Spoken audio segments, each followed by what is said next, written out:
Hi hello welcome back to my channel. ಎಲ್ಲರೂ ಹೇಗಿದ್ದೀರಾ? I hope ನೀವೆಲ್ಲರೂ ಚೆನ್ನಾಗಿದ್ದೀರಾ ಅಂತೇಳಿ ಅನ್ಕೋತೀನಿ. ನಾನು ತುಂಬಾ ಚೆನ್ನಾಗಿದ್ದೀನಿ. ಸೊ ಇವತ್ತು ಸೋಮವಾರ, ಸೋಮವಾರದ ಬ್ಲಾಗನ್ನು ನಾನು ಇವಾಗ ಸ್ಟಾರ್ಟ್ ಮಾಡ್ಕೋತಾ ಇದ್ದೀನಿ.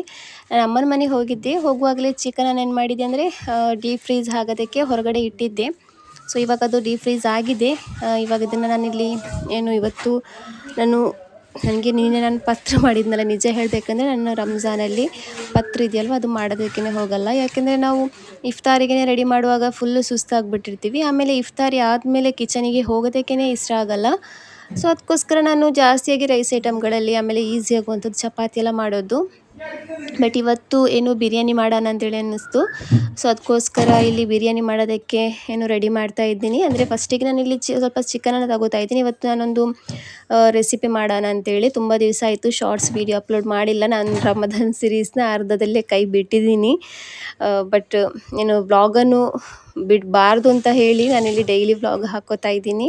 ಬಟ್ ಎನಿವೇಸ್ ಪರವಾಗಿಲ್ಲ, ಶಾರ್ಟ್ಸ್ ಒಂದೊಂದಾದರೂ ಮಧ್ಯದಲ್ಲಿ ಹಾಕೋತೀನಿ. ನಂದು ಮೇಯ್ನ್ ಇಂಟೆನ್ಷನ್ ಅಂದರೆ ಲಾಂಗ್ ವೀಡಿಯೋ ಅಂದರೆ ವ್ಲಾಗ್, ಡೈಲಿ ವ್ಲಾಗ್ ಹಾಕೋದು. ಸೊ ಹಾಗಾಗಿ ಅದಂತೂ ನಾನು ಕಂಟಿನ್ಯೂ ಹಾಕೋತೀನಿ ಅಂತೇಳಿ.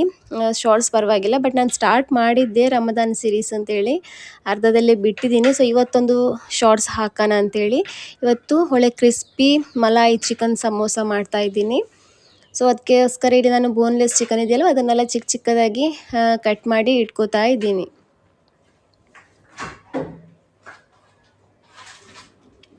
ಸೊ ಫ್ರೆಂಡ್ಸ್, ಯಾರಾದರೂ ನಮ್ಮ ಚಾನಲ್ನ ಸಬ್ಸ್ಕ್ರೈಬ್ ಮಾಡದೆ ಯಾರಾದರೂ ನಮ್ಮ ವೀಡಿಯೋನ ನೋಡ್ತಾ ಇದ್ದರೆ ಅಥವಾ ನಮ್ಮ ಚಾನಲ್ಗೆ ಯಾರಾದರೂ ಹೊಸದಾಗಿ ವಿಸಿಟ್ ಮಾಡಿ ಸಬ್ಸ್ಕ್ರೈಬ್ ಮಾಡದೆ ವೀಡಿಯೋ ನೋಡ್ತಾ ಇದ್ದರೆ ಪ್ಲೀಸ್ ಒಂದು ಸಬ್ಸ್ಕ್ರೈಬ್ ಮಾಡ್ಕೊಳ್ಳಿ. ಹಾಗೆಯೇ ಪಕ್ಕದಲ್ಲಿರುವಂತಹ ಬೆಲ್ ಐಕನನ್ನು ಪ್ರೆಸ್ ಮಾಡ್ಕೊಳ್ಳಿ. ಹಾಗೆಯೇ ನಮ್ಮ ವಿಡಿಯೋ ಇಷ್ಟ ಆದರೆ ಲೈಕ್ ಕೊಡಿ, ನಿಮ್ಮ ಫ್ಯಾಮಿಲಿ ಫ್ರೆಂಡ್ಸ್ ಜೊತೆಗೂ ಶೇರ್ ಮಾಡಿ. ಸೊ ಇವಾಗ ನಾನಿಲ್ಲಿ ಇದರದ್ದು ರೆಡಿ ಮಾಡ್ತಾ ಇದ್ದೀನಿ. ಶಾರ್ಟ್ಸಿಗೆ ಅದೇ ಗೊತ್ತಿದೆಯಲ್ವ, ನಾನು ಫಸ್ಟಿಗೆ ಎಲ್ಲ ರೆಡಿ ಮಾಡ್ಕೊಂಡಿರ್ತೀನಿ, ನಂತರ ಶಾರ್ಟ್ಸ್ ಮಾಡೋದು ಸ್ವಲ್ಪ ನನಗೆ ಕಷ್ಟ ಆಗ್ತಾಯಿತ್ತು. ಇವಾಗಂತೂ ಈ ವರ್ಷ ಅಂತೂ ತುಂಬಾ ಸೆಕೆ ಸ್ಟಾರ್ಟ್ ಆಗಿದೆ. ನಾವಂತೂ ಮೇಲ್ಗಡೆ ಇರೋದಲ್ವ, ಹಾಗಾಗಿ ನಮಗೆ ತುಂಬಾ ಸೆಕೆ ಆಗುತ್ತೆ. ಕಿಚನಲ್ಲಿ ನಿಂತ್ಕೊಳ್ಳೋದಕ್ಕೇ ಆಗಲ್ಲ. ಸೊ ಅದಕ್ಕೋಸ್ಕರ ಶಾರ್ಟ್ಸ್ ವೀಡಿಯೋಗೆ ಹೋಗಂಗೆ ಸ್ವಲ್ಪ ರಿಸ್ಕಿ ಥರ ಆಗುತ್ತೆ. ರಿಸ್ಕಿನೇ ಸ್ವಲ್ಪ ಕಷ್ಟ ಆಗುತ್ತೆ. ಅದಕ್ಕೋಸ್ಕರ ನಾನು ಶಾರ್ಟ್ಸ್ ಮಾಡ್ತಾಯಿಲ್ಲ ಅಷ್ಟೇ. ನೋಡೋದಕ್ಕೆ ಈಸಿ ಅನಿಸ್ಬೋದು 1 ನಿಮಿಷದ ವೀಡಿಯೋ, ಬಟ್ ಅದು ಮಾಡೋದಕ್ಕೆ ತುಂಬಾ ಟೈಮ್ ತಗೊಳ್ಳುತ್ತೆ. ಸೊ ಇವಾಗ ನಾನಿಲ್ಲಿ ಚಿಕನನ್ನು ಫಸ್ಟಿಗೆ ಇದರದ್ದು malai chicken, crispy malai chicken samosa ಇದೆಯಲ್ವ ಅದರದ್ದು ನಾನು ಬ್ಯಾಟರ್ ಅಂದರೆ ಒಳಗೆದು ಇದೆಯಲ್ವ, ಫಿಲ್ಲಿಂಗ್ಸ್ ಇದೆಯಲ್ವ ಅದನ್ನು ರೆಡಿ ಮಾಡ್ಕೋತಾ ಇದ್ದೀನಿ. ಸೊ ಇದರದ್ದು ಫುಲ್ಲು ವೀಡಿಯೋ ನಿಮಗೆ ಶಾರ್ಟ್ಸಲ್ಲಿ ಇರುತ್ತೆ, ಅಲ್ಲಿ ಹೋಗಿ ಚೆಕ್ ಮಾಡ್ಕೊಳ್ಳಿ. ತುಂಬಾ ಟೇಸ್ಟಿಯಾಗಿ ಬಂದಿತ್ತು, ತುಂಬಾ ಕ್ರೀಮಿಯಾಗಿತ್ತು.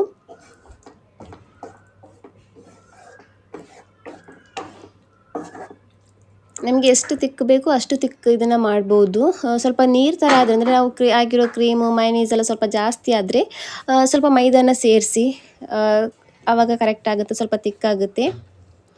ಸೊ ಹಾಗೆಯೇ ಇವಾಗ ಬಿರಿಯಾನಿಗೆ ಫಸ್ಟಿಗೆ ನಾನು ಇಲ್ಲಿ ಚಿಕನನ್ನು ಮ್ಯಾರಿನೇಷನ್ ಮಾಡಿ ಇಡ್ತೀನಿ, ನಂತರ ಬಿರಿಯಾನಿದು ಪ್ರಿಪ್ರೇಷನ್ ಮಾಡ್ತೀನಿ. ಬಟ್ ಈ ವಿಡಿಯೋದಲ್ಲಿ ನಾನು ಯಾವುದೇ ಥರದ ರೆಸಿಪಿನ ಆ್ಯಡ್ ಮಾಡಿಲ್ಲ. ನನಗೆ ಕಮೆಂಟಲ್ಲೊಂದು ತಿಳಿಸಿ. ಕೆಲವರಿಗೆ ರೆಸಿಪಿ ನೋಡೋದು ಇಷ್ಟ ಆಗಲ್ಲ, ತುಂಬ ಜನ ಹೇಳಿದ್ದಾರೆ ರೆಸಿಪಿ ಬೇಡ ಅಂತೇಳಿ, ಡೈಲಿ ವ್ಲಾಗು ಡೈಲಿ ರುಟೀನ್ ಇದೆಯಲ್ವ ಅದನ್ನೇ ತೋರಿಸಿ ಅಂತೇಳಿ. ಕೆಲವರಿಗೆ ರೆಸಿಪಿ ಬೇಕಾಗುತ್ತೆ, ಎಲ್ಲ ನಾನು ಮಾಡುವಂತಹ ಅಡುಗೆ ಇದೆಯಲ್ವ ಅದರದ್ದೆಲ್ಲ ರೆಸಿಪಿ ಕೇಳ್ತಾರೆ ಕೆಲವರು.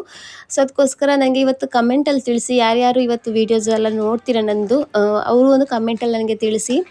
ನಾನು ಮಾಡುವಂತಹ ಅಡುಗೆಗಳದ್ದು ರೆಸಿಪಿನ ಡೈಲಿ ವೀಡಿಯೋದಲ್ಲಿ ಒಂದೊಂದು ರೆಸಿಪಿನ ಆ್ಯಡ್ ಮಾಡಬೇಕಾ ಬೇಡವೋ ಅಂತೇಳಿ ನನಗೊಂದು ಕಮೆಂಟ್ ಮೂಲಕ ತಿಳಿಸಿ. ಸೊ ಫ್ರೆಂಡ್ಸ್, ಈ ಬಿರಿಯಾನಿ ಅಂತೂ ತುಂಬಾ ಚೆನ್ನಾಗಿ ಬಂದಿತ್ತು, ತುಂಬಾ ಟೇಸ್ಟಿಯಾಗಿಬಿಟ್ಟಿತ್ತು.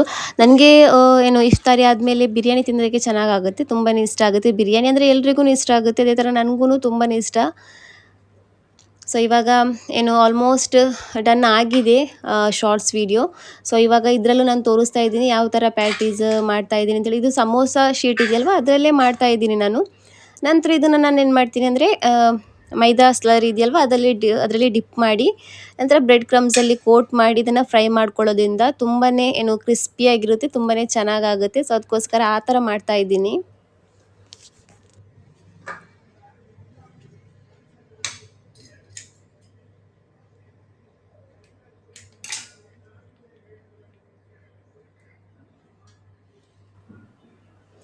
ಸೊ ಇವಾಗ ಏನು ಮೈದಾ ಹಿಟ್ಟಲ್ಲಿ ಮೈದಾದ ಸ್ಲರಿ ಇದೆಯಲ್ವಾ ಅದರಲ್ಲಿ ಡಿಪ್ ಮಾಡಿ ಬ್ರೆಡ್ ಕ್ರಮ್ಸಲ್ಲಿ ಕೋಟ್ ಮಾಡಿ ಇಟ್ಕೋತಾ ಇದ್ದೀನಿ. ಇವಾಗ ಫ್ರೈ ಮಾಡ್ಕೊಳ್ಳಲ್ಲ, ಆಮೇಲೆ ಒಂದು 5:30 ಟೈಮಲ್ಲಿ ನಾನು ಇದನ್ನು ಫ್ರೈ ಮಾಡ್ಕೋತೀನಿ. ಸೊ ಹಾಗೆಯೇ ಇವತ್ತು ಏನು ಬಿರಿಯಾನಿಗೂ ಎಲ್ಲ ರೆಡಿ ಮಾಡಿ ಇಟ್ಟಿದ್ದೀನಿ, ಅಂದರೆ ಮಸಾಲ ಮಾಡಿ ಇಟ್ಟಿದ್ದೀನಿ, ಅಕ್ಕಿ ಹಾಕಿಲ್ಲ, ಆಮೇಲೆ ಹಾಕಿ ಬಿರಿಯಾನಿ ಮಾಡ್ಕೋತೀನಿ. ಹಾಗೆಯೇ ಇಲ್ಲಿ ಗೋಳಿ ಬಜ್ಜಿ ಇದೆಯಲ್ವ ಅದಕ್ಕೂ ಹಿಟ್ಟು ಕಲಸಿ ಇಟ್ಟಿದ್ದೀನಿ. ಪಾತ್ರೆ ಅಂತೂ ರಾಶಿ ಬಿದ್ದಿದೆ, ಇವಾಗ ಇದನ್ನು ತೊಳಿಬೇಕು, ಇವಾಗ ತೊಳೆದಿಲ್ಲ ಇನ್ನೂ. ಸೊ ಫ್ರೆಂಡ್ಸ್, ಏನಂದರೆ ತುಂಬಾ ಸೆಕೆ ಆಗ್ತಾ ಇದೆ. ಅರ್ಧ ಕೆಲಸ ಆಗಿದೆ, ಇನ್ನೂ ಅರ್ಧ ಆಗಿಲ್ಲ. 5:30 ಗಂಟೆ ಆಯಿತು. ಕಿಚನ್ಗೆ ಹೋಗೋದಕ್ಕೇ ಇನ್ನೂ ಸುಸ್ತಾಗ್ತಾ ಇದೆ. ಏನು ಗೋಳಿ ಬಜೆ ಇದೆಯಲ್ವ ಅದರದ್ದು ಹಿಟ್ಟು ರೆಡಿ ಮಾಡಿ ಇಟ್ಟಿದ್ದೀನಿ. ಆಮೇಲೆ ಮಲೈ ಸಮೋಸ, ಕ್ರಿಸ್ಪಿ ಮಲೈ ಸಮೋಸ ಅದನ್ನು ರೆಡಿ ಮಾಡಿ ಫ್ರಿಜ್ಜಲ್ಲಿ ಇಟ್ಟಿದ್ದೀನಿ. ಜ್ಯೂಸ್ ಏನು ಇನ್ನೂ ಆಗಿಲ್ಲ, ಇನ್ನಾಗಬೇಕು. ಹಾಗೆಯೇ ಬಿರಿಯಾನಿಗೆ ಅಂತೇಳಿ ಅದನ್ನು ಮಸಾಲ ಮಾಡಿ ಇಟ್ಟಿದ್ದೀನಿ. ಸ್ವಲ್ಪ ಬಟ್ಟೆ ಇತ್ತು, ಇವತ್ತು ಬೆಳಿಗ್ಗೆ ತೊಳೆದಿತ್ತಿಲ್ಲ ಬಟ್ಟೆ ನಾನು. ಸೊ ಹಾಗಾಗಿ ಆ ಬಟ್ಟೆನೂ ಇಲ್ಲಿ ಏನು ವಾಶ್ ಮಾಡಿ ಇಟ್ಟಿದ್ದೀನಿ. ಕಿಚನಲ್ಲಿ ಏನು ಸೆಕೆ ಆಗುತ್ತೆ ಅಂತೇಳಿ ಫ್ಯಾನೇ ಫಿಕ್ಸ್ ಮಾಡಿಬಿಟ್ಟೆ ಅಲ್ಲಿಗೆ, ಅಂದರೆ ಕಿಚನಿಗೆ ಇಟ್ಟಿದ್ದೆ ಆ ಫ್ಯಾನನ್ನು. ಕಿಚನಲ್ಲಿ ಅಡುಗೆ ಮಾಡುವಾಗ ಹಾಕೋಕ್ಕಾಗಲ್ವಲ್ಲ, ಅಂದರೆ ಗ್ಯಾಸಿಗೆ ಗಾಳಿ ಆಗುತ್ತಲ್ವ ಅಂತೇಳಿ ತೆಗೆದಿಟ್ಟಿದ್ದೆ, ಯಾಕೆಂದರೆ ರೂಮಲ್ಲಿ ತುಂಬ ಸೆಕೆ ಇದೆ ಅಂತೇಳಿ. ಬಟ್ ಇವಾಗ ಏನು ಸ್ವಲ್ಪ ಸ್ವಲ್ಪ ಆದ್ರೂ ಹೋಗಿ ಕೆಲಸ ಮಾಡುವಾಗ, ಅಂದರೆ ಗ್ಯಾಸ್ ಆಫ್ ಇರುವಾಗಾದರೂ ಫ್ಯಾನ್ ಹಾಕೋಬೋದಲ್ವ ಅಂತೇಳಿ ಕಿಚನಲ್ಲೇ ಇಟ್ಟಿದ್ದೀನಿ. ಸೊ ತುಂಬಾ ಸೆಕೆ ಆಗ್ತಿದೆ. ಮಂಗಳೂರಲ್ಲಂತೂ ತುಂಬ ಸೆಕೆ ಆಗ್ತಾ ಇದೆ. ಬೇರೆಯಲ್ಲಿ ಎಷ್ಟೊಂದು ಸೆಕೆ ಇದೆಯೋ ಇಲ್ವೋ ಗೊತ್ತಿಲ್ಲ, ಮಂಗಳೂರಲ್ಲಂತೂ ತುಂಬಾ ಸೆಕೆ ಇದೆ. ಈ ರಂಜಾನಲ್ಲಂತೂ ಹೇಳಬಾರ್ದು, ಗಂಟ್ಲಿದೆಯಲ್ವಾ ಫುಲ್ಲು ಒಣಗೋಗ್ಬಿಟ್ಟಿದೆ, ಫುಲ್ಲು ಡ್ರೈ ಆಗಿಬಿಟ್ಟಿದೆ. ಇಲ್ಲಿ ಒಂಥರ ಆಗ್ತಾ ಇದೆ, ಅಷ್ಟೊಂದು ಡ್ರೈ ಆಗಿಬಿಟ್ಟಿದೆ ಸೆಕೆಗೆ. ಈ ರಂಜಾನಲ್ಲಿ ಕಿಚನಲ್ಲಿ ನಿಂತ್ಕೊಂಡು ಏನು ಈ ಥರ ಇಫ್ತಾರೆಲ್ಲ ರೆಡಿ ಮಾಡ್ತಾರಲ್ವ, ಅವ್ರಿಗೇನು ನನ್ನನ್ನು ಸೇರಿಸಿ ಹೇಳ್ತಾ ಇದ್ದೀನಿ. ಆ ಎಲ್ಲ ಹೆಂಗಸರಿಗೂ ತುಂಬಾ ಏನು ಒಂದು ಶಕ್ತಿ ಕೊಡಬೇಕು ಅಂತೇಳಿ ಎಲ್ಲರ ಹತ್ರ ಕೇಳ್ತಾ ಇದ್ದೀನಿ. ಯಾಕೆಂದರೆ ಅಷ್ಟೊಂದು ಸೆಕೆ ಇದೆ ಈ ಟೈಮಲ್ಲಂತೂ. ರಂಜಾನಲ್ಲಿ ಗೊತ್ತಿದೆಯಲ್ವಾ, ಬೆವರು ಹೋಗಿ ಹೈಡ್ರೇಷನ್ ಎಲ್ಲ ಹೋಗಿರುತ್ತೆ ಫುಲ್ಲು. ಏನು ಒಂಥರ ನನಗೆ ಇವಾಗ ಏನಾದರೂ ಫ್ರೈ ಮಾಡೋದಕ್ಕೆ ನಾನು ಗ್ಯಾಸ್ ಹತ್ರ ನಿಂತ್ಕೊಂಡ್ರೆ ತಲೆನೇ ಸುತ್ತು ಬಂದಾಗ ಆಗುತ್ತೆ. ಸೊ ಇವಾಗ ಅರ್ಧ ಕೆಲಸ ಆಗಿದೆ, ಇನ್ನರ್ಧ ಕೆಲಸ ಆಗಿಲ್ಲ, ಇವಾಗ ಆಗಬೇಕು. ಜ್ಯೂಸ್ ಮಾಡಬೇಕು, ಆಮೇಲೆ ಗೋಳಿ ಬಜ್ಜಿದು ಹಿಟ್ಟು ಎಲ್ಲ ರೆಡಿ ಆಗಿದೆ. ಸೊ ಇವಾಗ ಮಾಡ್ತೀನಿ ಏನೇನಾಗುತ್ತೆ ಅಂತೇಳಿ.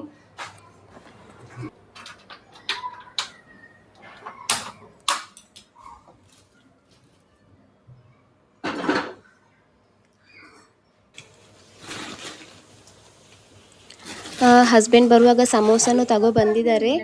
ನಾವು ಲಾಸ್ಟ್ ಇಯರ್ ರಂಜಾನ್ ಆಯ್ತಲ್ವ, ಆವಾಗ ನಾವು ಸಮೋಸ ತಿಂದೇ ಇಲ್ಲ. ಫಸ್ಟ್ ಸ್ಟಾರ್ಟಿಂಗಲ್ಲಿ ಒಂದು 4 ದಿವಸನೇನೋ ತಿಂದಿದ್ದೀವಿ, ನಂತರ ತಿಂದೇ ಇಲ್ಲ. ಯಾಕೆಂದರೆ ನಾವು ಒಂದು ಕಡೆ ತಗೊಬಂದಿದ್ವಿ. ಸೊ ಅದ್ರ ಒಳಗಡೆ ನಮಗೆ ಏನೋ ಹುಳ ಸಿಕ್ಬಿಟ್ಟಿತ್ತು.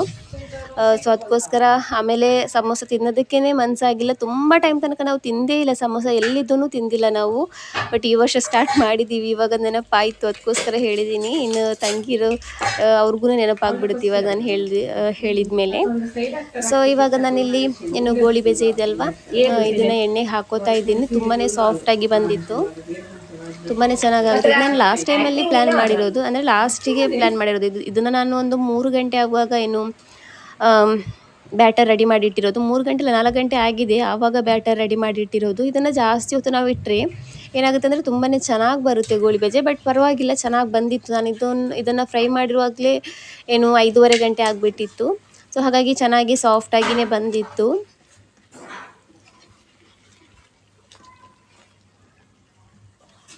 ಸೊ ಇವಾಗ ಗೋಳಿ ಬಜೆ ಎಲ್ಲ ರೆಡಿ ಆಗಿದೆ. ಹಾಗೆಯೇ ಇಲ್ಲಿ ಕ್ರಿಸ್ಪಿ ಮಲಾಯಿ ಸಮೋಸ ಇದೆಯಲ್ವಾ, ಚಿಕನ್ ಮಲಾಯಿ ಸಮೋಸ, ಸೊ ಅದನ್ನು ಇಲ್ಲಿ ನಾನು ಫ್ರೈ ಮಾಡ್ಕೋತಾ ಇದ್ದೀನಿ.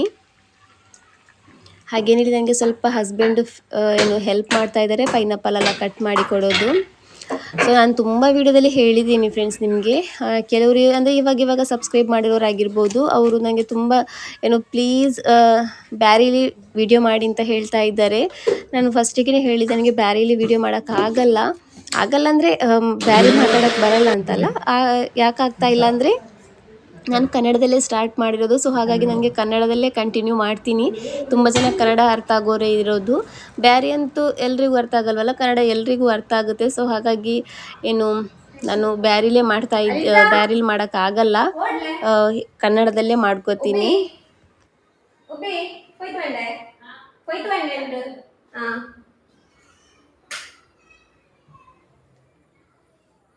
ತುಂಬ ದಿವಸ ಆಯಿತು, ಅಂದರೆ ರಂಜಾನ್ ಆದಮೇಲೆ ನಾನು ಪಾನಿಪುರಿ ಇದೆಯಲ್ವ ತಿಂದೇ ಇಲ್ಲ. ತುಂಬಾ ಆಸೆ ಆಗ್ತಾ ಇತ್ತು ಪಾನಿಪುರಿ ತಿನ್ನೋದಕ್ಕೆ ಅಂತೇಳಿ. ಸೊ ಅದಕ್ಕೋಸ್ಕರ ಹಸ್ಬೆಂಡಿಗೆ ರಿಕ್ವೆಸ್ಟ್ ಮಾಡಿ ಕರ್ಕೊಂಡು ಹೋಗ್ತಾ ಇದ್ದೀನಿ. ಒಂದೊಂದು ಸಲ ಅವರಿಗೆ ಮೂಡಾದರೆ ಒಂದು ಸಲ ಹೇಳಿದರೆ ಸಾಕು ಓಕೆ ನಡಿ ಅಂತ ಹೇಳ್ತಾರೆ. ಒಂದೊಂದು ಸಲ ಆ ಥರ ಇಲ್ಲ, ಅವ್ರಿಗೂ ಪಾಪ ಸುಸ್ತಾಗುತ್ತೆ, ಅವ್ರೂ ಕೆಲಸಕ್ಕೆಲ್ಲ ಹೋಗಿ ಬರೋದಲ್ವ, ಸೊ ಅವ್ರಿಗೂ ಸುಸ್ತಾಗುತ್ತೆ.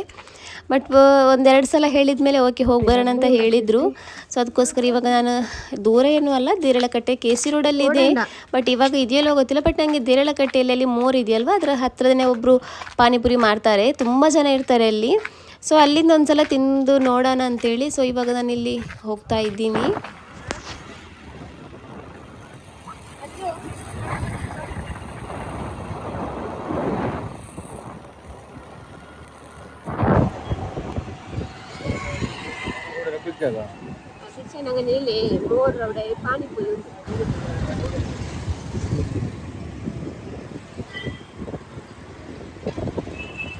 ಇವಾಗಂತೂ ದೇರಳಕಟ್ಟೆ ಫಸ್ಟಿಗೆ ನಾವು ಚಿಕ್ಕವರಿದ್ದಾಗಲ್ಲ ಈ ಥರ ಇತ್ತಿಲ್ಲ. ಮಾಷಾಲ್ಲ ಇವಾಗಂತೂ ತುಂಬಾ ಚೆನ್ನಾಗಾಗಿದೆ. ದೇರಳಕಟ್ಟೆಯಲ್ಲಿರುವಂತಹ ಶಾಪ್ಗಳಿದೆಯಲ್ವ ಈ ತಿನ್ನೋದು ಐಟಮ್ಸ್ಗಳದ್ದು ಮಂಗಳೂರಲ್ಲೂ ಇರಲಿಕ್ಕಿಲ್ಲ. ಸೊ ಅಷ್ಟೊಂದು ಶಾಪ್ಗಳಾಗ್ಬಿಟ್ಟಿದೆ ದೇರಳಕಟ್ಟೆಯಲ್ಲಿ. ಅಷ್ಟೊಂದು ಚೆನ್ನಾಗೂ ಆಗುತ್ತೆ ದೇರಳಕಟ್ಟೆ ಹೋಗೋದಕ್ಕೇ. ಯಾವುದೋ ಒಂದು ಊರಿಗೆ ಹೋದಾಗುತ್ತೆ, ಯಾವುದೋ ಒಂದು ಸಿಟಿಗೆ ಹೋದಾಗುತ್ತೆ, ಆ ಥರ ಆಗಿಬಿಟ್ಟಿದೆ ಇವಾಗ ದೇರಳಕಟ್ಟೆ. ಸೊ ಇವಾಗ ಇಲ್ಲಿಗೆ ಬಂದಿದ್ದೀವಿ. ಇಲ್ಲಿ ನನ್ನ ಮಗಳು ನೋಡಿ ಯಾವ ಥರ ಪಾನಿಪುರಿ ತಿಂತಾ ಇದ್ದಾಳೆ ಅಂತೇಳಿ. ಆ ಥರದ್ದೆಲ್ಲ ತುಂಬ ಇಷ್ಟ ಆಗುತ್ತೆ ಅವ್ರಿಗೆ. ಈ ಥರ ಊಟ ಮಾತ್ರ ತಿನ್ನೋಕ್ಕಾಗಲ್ಲ, ಪಾನಿಪುರಿ ಎಲ್ಲ ಚೆನ್ನಾಗೇ ತಿಂತಾರೆ. ಸೊ ಹಾಗೆ ಇಲ್ಲಿ ಹೊಸದಾಗಿ ಓಪನ್ ಮಾಡಿದ್ದಾರೆ, ಪಿಜ್ಜಾಸ್ ಇದೆಯಲ್ವಾ, ಇಲ್ಲಿ ನ್ಯೂ ಔಟ್ಲೆಟ್ ಓಪನ್ ಮಾಡಿದ್ದಾರೆ. ಸೊ ಅದಕ್ಕೋಸ್ಕರ ಅಲ್ಲಿಗೂ ಬಂದಿದ್ವಿ. ನಂತರ ಅಲ್ಲಿ ಅವಲ್ ಮಿಲ್ಕ್ ಎಲ್ಲ ತಿಂದು ಇವಾಗ ಮನೆಗೆ ಬರ್ತಾ ಇದ್ದೀವಿ.